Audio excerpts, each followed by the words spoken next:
Welcome, everyone, to the morning stretch. Hi, everyone. I'm Tricia Sloma, along with Chief Meteorologist Matt Engelbrecht. We've got Kirsten Glover, our producer, but look who's here. Our newest teammate. Who's this? Our friend and colleague. Ladies and gentlemen, Amanda Pirkowski joining the morning stretch. That's good stuff right there. Hey, you know, we welcomed Amanda to the team, and you've been at this now for a little over a month. How's it feel?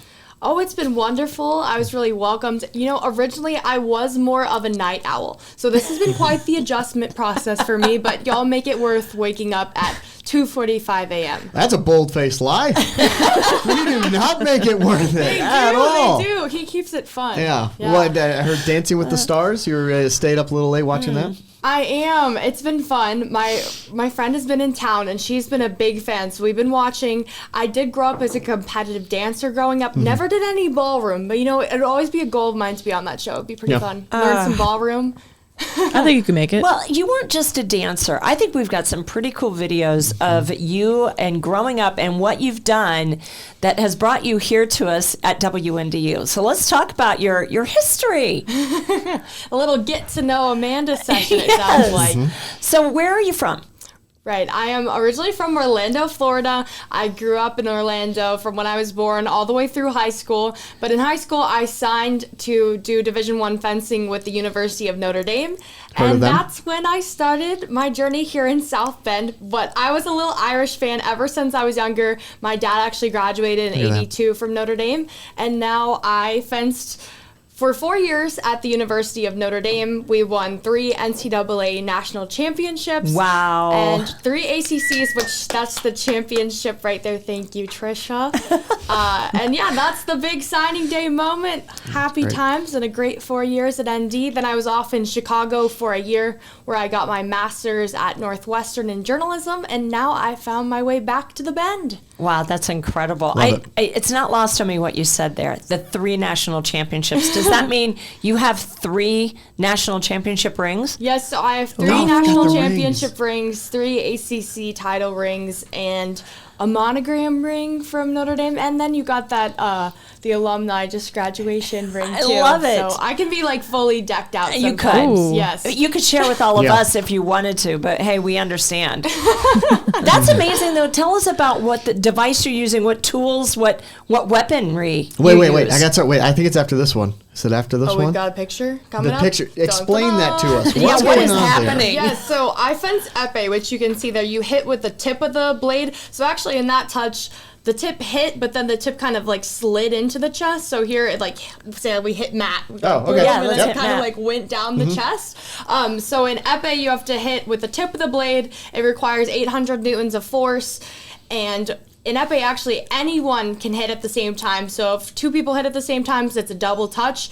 And the bouts usually go to 15 points. Wow. So both get a point? That's correct. Yes, an épée. So the other 2 weapons of Olympic fencing are foil and saber. Saber is a slashing blade. Kind of that's usually what you mainly see in all those pirate movies. Sure. The more movies which are more popular, you'll see that. It's supposed to emulate like the old cavalry. That's why the target is only waist up. And then in foil, that was the original practice blade. So it's a little bit of a lighter blade, and it's only a chest target. But that is also you hit like with the front of the tip, like an épée. I mean, what a sport where you can literally say, choose your weapon. In most sports, we all use the same thing, but you're like, you specialize in choose your weapon. Right. Oh, that's incredible. So the Olympic caliber fencers, you like see them choosing specific blades. You don't do all of them. It's definitely you specialize because there's a lot of different strategy and techniques that go into each Did you win that point? That's against Duke. I did win that. So it was actually, that was a pretty cool tournament. I'll explain what happened there. So we went into a fence-off the final round with Duke because we were tied going into the championship. So they picked one fencer from each weapon to represent. So we had like a foilist, a saberist, and then I was the épée representative. And they had all 3 strips going on at the same time. And I heard while I was fencing that our sabrist, she had lost 4-5. So then it was up to myself and then my friend JoJo to win our bouts, which I did. And then JoJo took it home for us. That's and incredible. So that was exciting. That was my senior year. At home, too, which made it even better. A lot of my friends were there with signs and my family was there. So it was just awesome. We saw just this glimpse of your family here, but we've got another video that explains your complete family because your grandma still lives with you and your sisters. So let's explain that because these are the people who shape you. And, absolutely. And you're just an incredibly warm-hearted individual, and I think we're about to learn why. Oh, thanks. So, yes, my grandma is still with us. She's 91 years old. Yes, she owned a motel in Florida. It was in DeLand, so a little outside of Daytona area from when I was born. Actually, when my mom was in high school, all the way through her 80s. Jeez. And then she moved in with us, so I'm very close with Grandma. She actually helped move me back to South Bend and made me more watched, but was part of the process nonetheless. The support was there for sure. And then I also, as you can see there, that's my sister Tara. She is 4 years older than me, but she's actually not able to walk or talk. But she's been making a lot of progress over the years. Yeah. She's actually now able to walk handheld. So I think just seeing her work so hard for the things that a lot of people take for granted, like feeding yourself, walking, changing yourself, really made me want to make the most of my God-given abilities. And even though they're still all in Florida, I do FaceTime with the whole fam every single day. So I love to see Tara's happy smiles there. Yeah, her smile, it seems to brighten up a little bit around you. I can tell for sure. Do you have your own special sister language? We certainly do like the language of listening to Michael Bublé. Feeling Good is definitely our song for sure. Anytime that turns on, or she's also a big Elmo fan, so we do a lot of those songs together too. What was that song? We were doing Elmo and I Know It moment. I'm Elmo and I Know It. So there's Grandma. I'm sexy on the note. Yes, there is Grandma, there's Grandma. in the background. She's Smiley Girl too, as you can see there. Smiley girl. Love it. So yeah. Well, you have a loving family, and I know I've met your dad, and I just think it's wonderful. They support you in everything you do, and they watch you. I know my parents watch me every day in Ohio on an iPad. Your mom and dad are watching you whenever possible as well, right? Yeah, that's true. Yes, they're getting their Michiana weather updates, even though this past week we had snow, but in Florida it was 60s, 70s, but they were tuned in. They know all about Well, they got the iguana drops. They do. So yeah, they got those below north. freezing and stuff like that down in Florida. That's true. We're a little more north than where most of the iguana drops have been. I don't think they've been up in Orlando. No, they don't. They don't live here. Iguanas. They don't want any part of what we had to deal with the last couple of days. But what a segue. Look at you. I'm so good, Isn't that a beautiful segue? You know, they had dropping iguanas down in Florida, but around here we had that deep snow. And I think a lot of people, Matt, they're like, wow, that was a burst of winter all at once.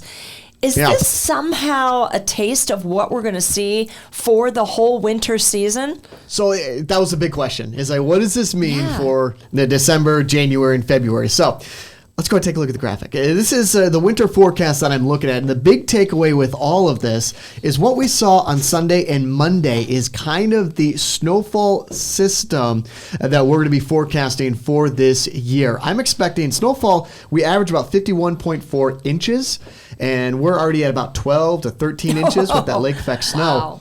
Snowfall, I'm thinking it's going to be at or above. And the way we get the snow is the most important aspect of this. I'm not expecting much in the way of system snow. It is going to be a lake effect snowfall year. So it's going to be a hit or miss. But if we do get 4 or 5 of those jackpot events, which we already had one, then we could be looking at or above with our snowfall. You see the temperatures on there as well. December actually looks relatively mild. Now, it might contradict itself. Well, how is it warmer than average and above average snowfall? Well, just like this past week, you get really cold air, a surge of cold air, and your lake effect snow machine is going to pop up and start to run. So that's why I'm expecting at or above temperatures. So that's going to put us kind of on 29, if not 30 degrees on average in December.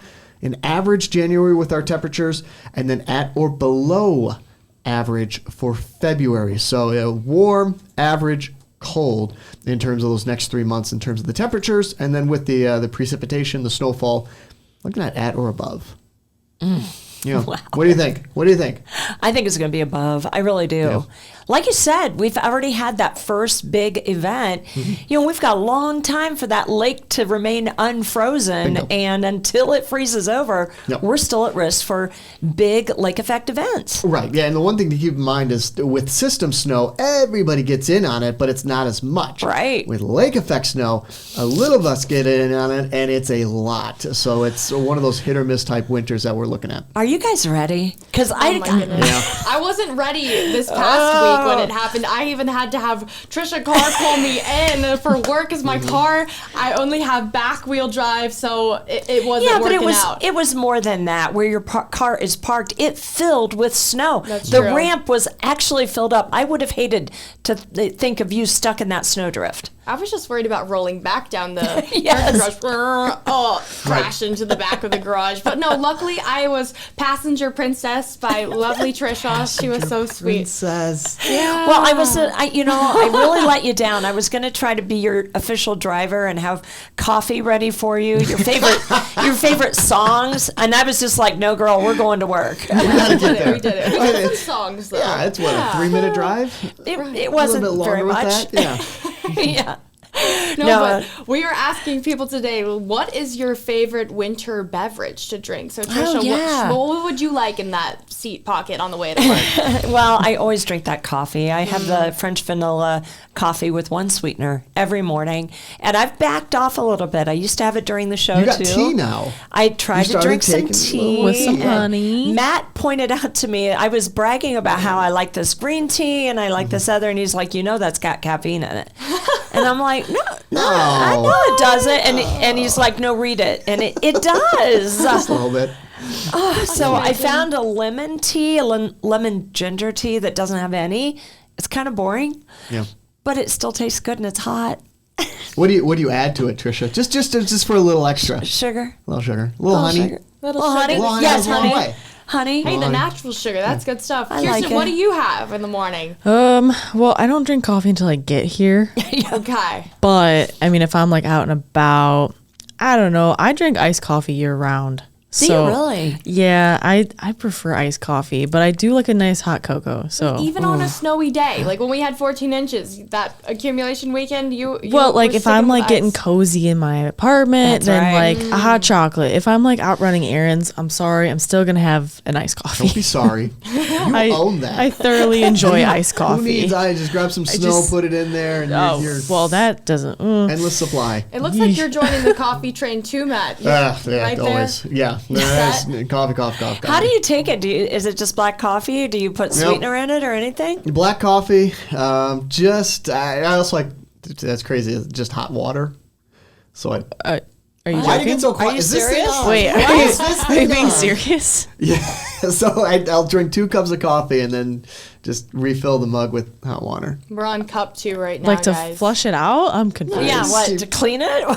No, it just keeps me cozy. Oh, Sorry. Hot water. delicious. It's going to be a new tip. There I'm going we to have go. to try that one. Definitely doesn't have caffeine in it. No. Or hot toddy. or hot toddy on a Friday night. One or the other. No hot toddy.